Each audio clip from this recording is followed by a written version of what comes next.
Hi guys, and welcome to my build update number 1 for the Revell 1/72 scale Boeing B-17G Flying Fortress. This is my entry into the We Dropped a Bomb group build being hosted by me in the Revell Fan Club Facebook page. This group build began January 1st, ends March 31st, so if you want to join in, click on the link below, come to the page, read the instructions and join in. So far we have 116 confirmed entries, and out of those 94 have posted what kits they're going to build, and we have a total of 54 builds on the go.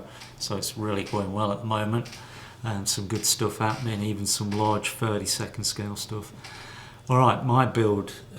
This kit, it has 94 stages before you complete it, and the first 48 of those are just internal stuff before you close the fuselage halves together. So you have 48 stages before you get the fuselage closed together. I'm almost done. What I have left to do are the 3 gun turrets that are encased by the fuselage. I've separated the components out into 3 separate bag ears. That's going to be my next step. Assemble, paint those and get them into the fuselage halves, and then close it up, and I can move on to the main assembly, wings, horizontal stabilizers, etc., and get on with the painting. But yeah, it's a lot of work just to get to this point. That's why there's not been an update for a couple of weeks. So let's take a look in close-up detail. Stick around. I'll see you soon. So as always, I started off washing the parts in warm soapy water and letting them air dry. Then moved on to sub-assemblies. There I'm assembling part of the flaps onto the wings. There I've cut out the ailerons from the solid mouldings. I want to have my ailerons posed. There I've glued in the magazine box and what represents the cartridges, a ribbon of cartridges. There I've glued together the horizontal stabilizers and the elevators around those.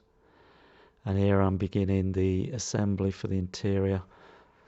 That's the cockpit, the bomb bay in between the cockpit and the radio operators area at the back there.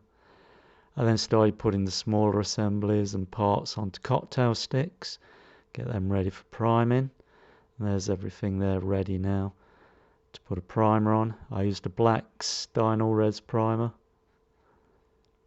Let that dry for about an hour, and then mix some zinc chromate green with olive drab and a bit of white to create the interior colour. Well, there's all the interior surfaces of wings and fuselage halves painted, and some of the interior parts there. And that's the assembly so far, the interior assembly. Cockpit at the front, bomb bay in between, and the radio operators area at the back. While that was drying, I then got the parts for the cowlings, engine cowlings, assembled those. And then when everything was dry on that base colour, I started detail painting everything.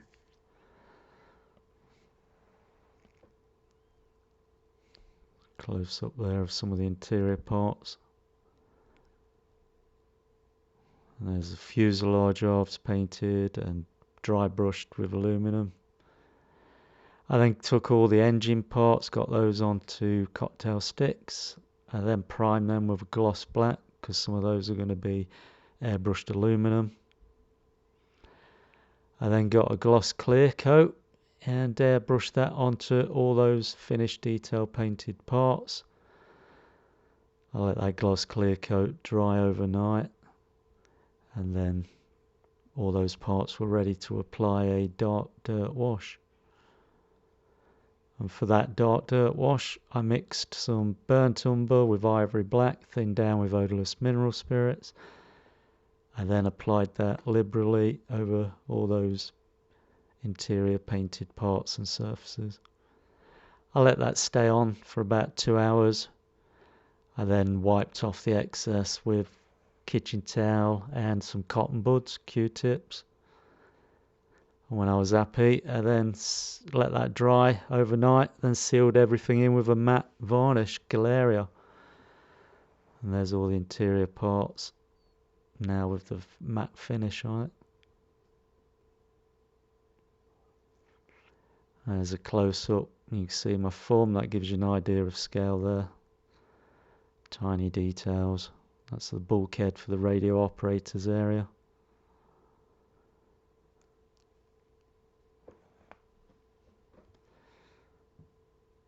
And when that was dry, I then took the semi-gloss and applied that into the instrument panel dials to represent glass. Then moved on to assembling the bomb racks into the bomb bay area with the 4 bombs. Put the cage around it, the roof and the 2 side walls. Then that front section for the bomb aimer's site, the bomb aimer's position, and probably the navigator's table or flight engineer's table. I then took some photographs, close-ups of all that interior detail, just for prosperity, because we know it's going to disappear inside the fuselage when it's all closed up. That's the underside view.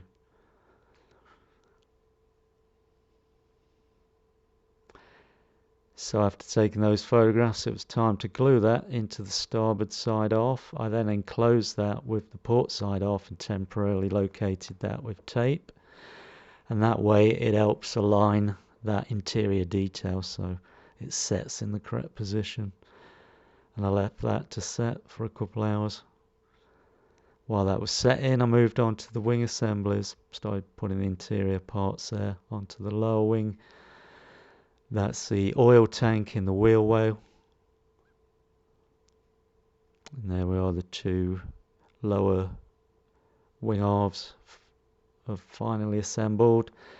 Then assembled the upper wing half to it, clamped and taped it till set, and there you can see on the starboard side wing the flap is already glued in, and I just have the flap parts to put around the hinges on the port side wing.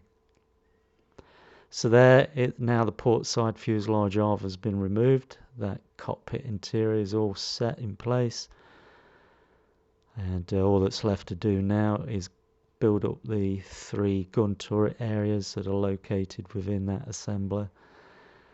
You got to do those before you can close up the fuselage halves. As I say, there's 48 different assembly instructions to do before you can close up the fuselage halves. But all those pictures, again, prosperity, we paint all that interior stuff just so we know it's done, even though we're not going to see it, only what we see through the windows. And there, the last photograph shows it all dry fitted, just checking fits, and everything seems to get together great. So I think it's going to be a nice looking model when it's done. So that's it for this update, guys. Thanks for following along. In the next update, hope to have it all closed up, the wings on, all assembled, and primed, pre-shaded. Until then, Talio chocks away.